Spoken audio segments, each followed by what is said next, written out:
today I am going to have a rendezvous with someone who started at a very young age of 16 years in the field of education, has had a very good corporate career of 22 years, and more so has dealt with a very rare disease and has a very inspiring story to tell us. So here is DeviReddy for us. Hi Uma, welcome to my show. How are you doing today? Hi, I'm doing great. How are you? I'm good too.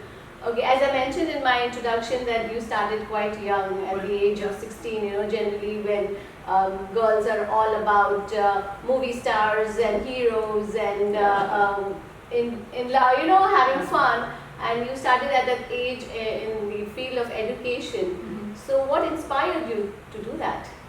So honestly, it was the family financial situation that inspired me. So it was more to meet the needs of the family, and I had to start off really young to support my family. Yeah, that's very nice, of you to think about that, because even quite a few times it happens that people have problems but they don't think that way, right? Okay, you also mentioned that you have this rare illness that you're dealing with, and which has restricted your mobility quite a bit. Right. So would you like to tell us about that, and also how are you dealing with on a daily basis with that? Sure. So the disease or the illness that I have is called as OPLL, which is ossification of the posterior longitudinal ligament. What that basically means is the calcium in my body doesn't get absorbed as it should normally. So I'm always calcium deficient, and if I do end up taking more calcium, that doesn't get absorbed. So it starts forming liquid bones on the spinal cord and everywhere. So that led to a lot of extra growth of bones on my spinal cord on the neck.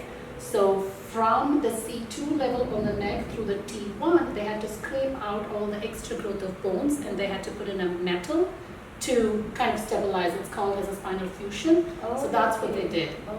So coming to your question on how do I deal with this, honestly, I really didn't deal with it well initially when I got to know it. Was a lot of anger, fear, frustration, and the questions of why me? Why me? Why not anybody else, right? That's a first thought that comes in anyone's Exactly. mind. Yeah, and you go through that phase, and like all of us, and I'm pretty sure there'll be a lot of people out there who've gone through various illness or various phases in life, who think about why me? And I went through that phase, and once I came out of that phase, and I was like, okay, now, there are only two things I can do. One, either deal with it or not deal with it, right? And it was very clear that I had to deal with it and accept it. And if I say yes, I have to deal with it and accept it, then the only option was to keep moving forward.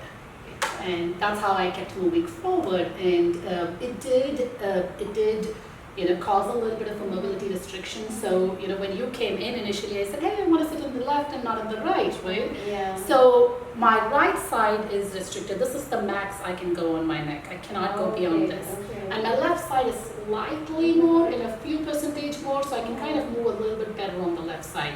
Okay. So that's because of the metal that's there in the neck. Yeah. Okay. And you've got such a successful career, a corporate career, and you're handling this forum which is inside the diverse mind. So all this going on with you, what led to the birth of this forum? So I've always believed that we are all a product of four things, right? Our nature, our nurture, our experiences, and our intuition.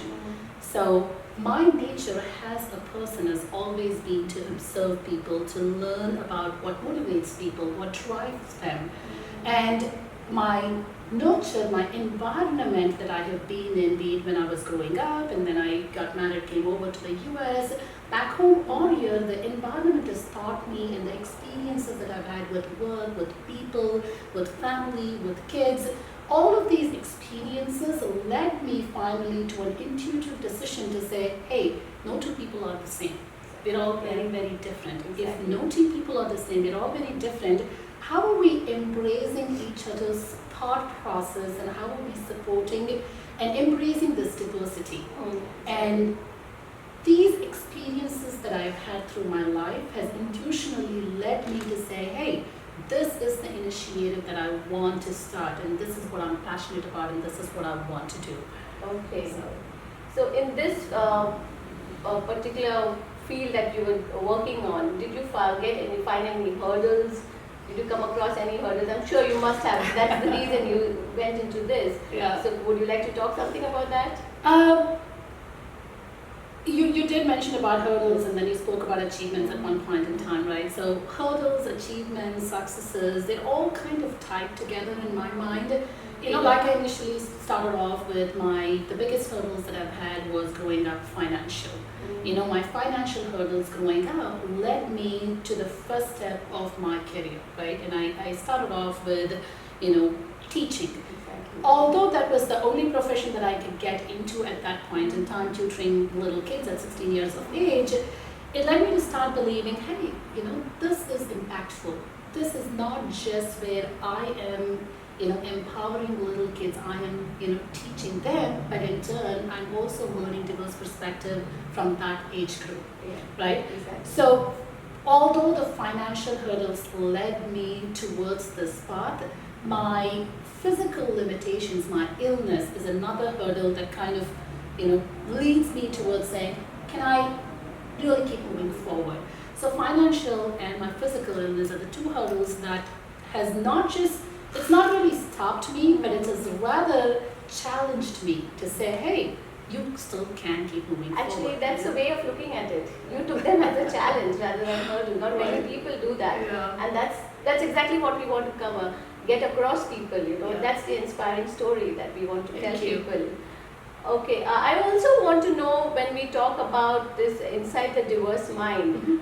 So we see that a lot in our workplace, right? Yeah. So I also see it among our children. So is it that somewhere we, being as immigrants, we kind of flock towards our own people and we ourselves don't let our children mingle with the others? Is it that way? Have you seen that?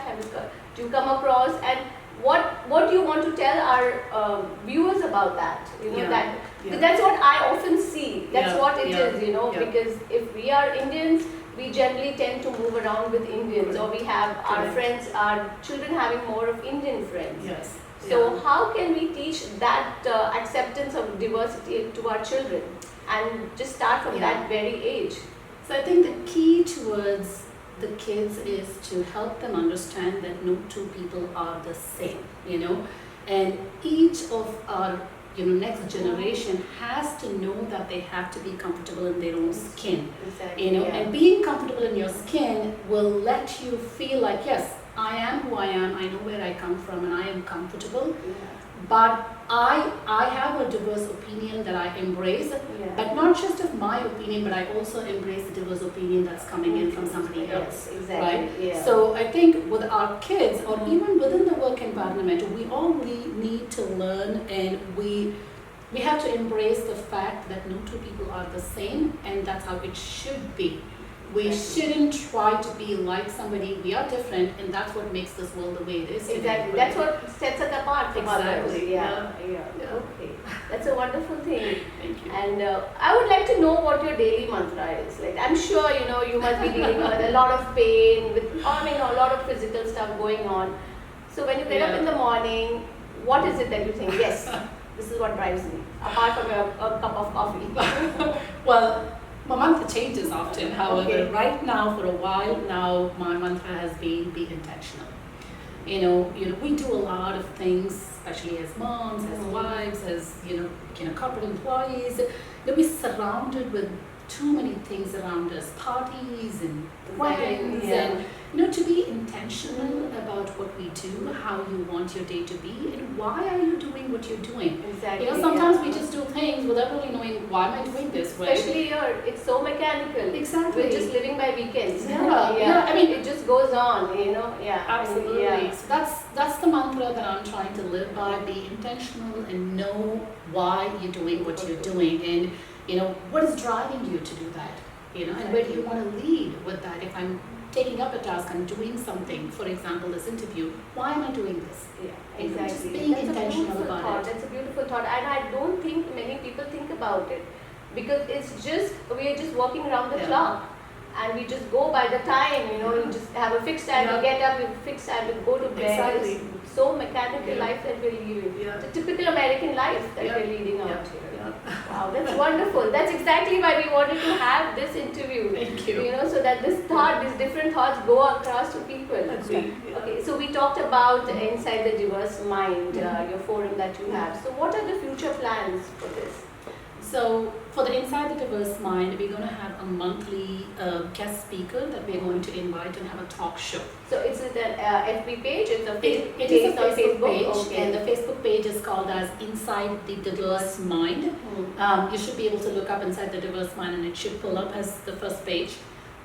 So we will be having one show a month where a guest speaker across different industries will come in, talk about their challenges, their opportunities, their leadership message for the next generation, and how do we deal with our day-to-day diversity challenges at work environment. So it's going to be a 45 minutes talk show that we're going to focus on telecasting every month. Okay, that's great. In fact, not only in workplace, I'm sure stay-home moms or anyone would be dealing with this problem of diversity. Yeah, diversity. If there are more than one, if there's more than one person in a room, then there's diversity. There's diversity there. Exactly. Yeah. I totally agree with you. Wonderful talking to you. I must say that Thank you. lots to learn from you. What message would you like to tell our viewers? So, this is the same thing that I just said a few minutes back. The message that I have for everybody is feel comfortable in your own skin. Embrace yourself and embrace the difference in your thought process and the diverse opinions that you come out to the world with. Not only just embrace your thought process and your difference, but also embrace the difference that others are coming in with. Exactly. And most importantly, can't say enough, just be comfortable in your own skin and accept who you really are and keep growing. That's very, very important. We all physically grow. However, how much are we emotionally growing, intellectually growing, spiritually growing, right? Just keep growing. Keep grow and let others also grow. Exactly. Wow, that's a great message. It was really lovely talking to you. It's been very inspiring. And I'm sure our take-home message to our viewers is that live and let live, accept what you are, be comfortable in your skin. Absolutely. And at the same time, accept the differences that are there, because that's what the world is all about, and living together. And it's really been a very inspiring story. Thank you so much, Uma, for talking to us. My pleasure. See, viewers, as you see, it was a very inspiring interview that I had with Uma. And you can catch this interview in our July edition of our Toppickmedia.